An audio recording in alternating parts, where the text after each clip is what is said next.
Hey guys, Sean C. Phillips here. Welcome to another week of the Rough Cuts. And this week I'm going to talk to you about Disney's classic masterpiece pirate ship film. And no, I'm not talking about Pirates of the Caribbean with Johnny Depp. I'm talking about Shipwrecked. And yes, I know it wasn't a classic. It wasn't considered a masterpiece. And very few people even remember this. Only those who pretty much saw this in theaters would probably remember this. I think it was aired on TV a couple times on like the Disney Channel. It's not a very well-known one. It's a Norwegian film that they produced, and I can never tell exactly if some of the actors were like kind of dubbed over or something, because Gabriel Byrne, the main guy in this, he speaks English, but some of them, there's something about it that they seem like they were slightly dubbed over, or something was going on with it. But if you haven't seen the film, basically it's about this kid, I never remember his name, it's like Nanook or something, and he goes, basically his family is in debt because his father injured his leg. Basically this takes place in like the 1800s or something, back when like people were doing all this stuff on ships. Like nowadays, like this whole thing, none of this goes on anymore, or what was going on in these ships. You actually don't exactly know what they're doing on this ship. They never really explain it. So it's basically like, as a kid when I saw this, I thought people just went out back then on ships and they were just like sailing around doing something, but they didn't really explain it much. But basically his father gets injured and can't go out on the ship and do whatever he was doing on the ship.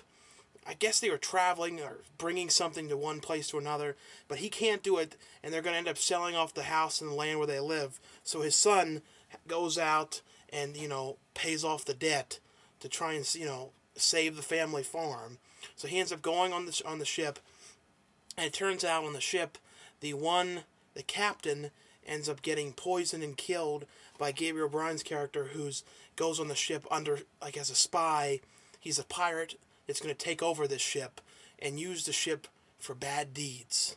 Like I said, this movie there's a lot of things in it that don't get explained. It's just sort of like you just watch it and you accept it as something is going on with these pirates and something's going on with this ship.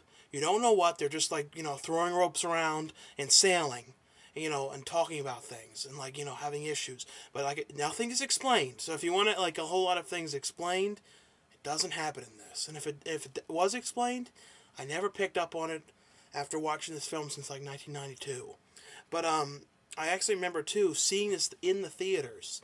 But the best stuff on this movie though is when he ends up getting shipwrecked on an island. Then it basically becomes like a Home Alone kind of movie, because he ends up finding the gold from this pirate and setting these traps, so when he comes back to get it, there's all these it basically is very much like a Home Alone thing.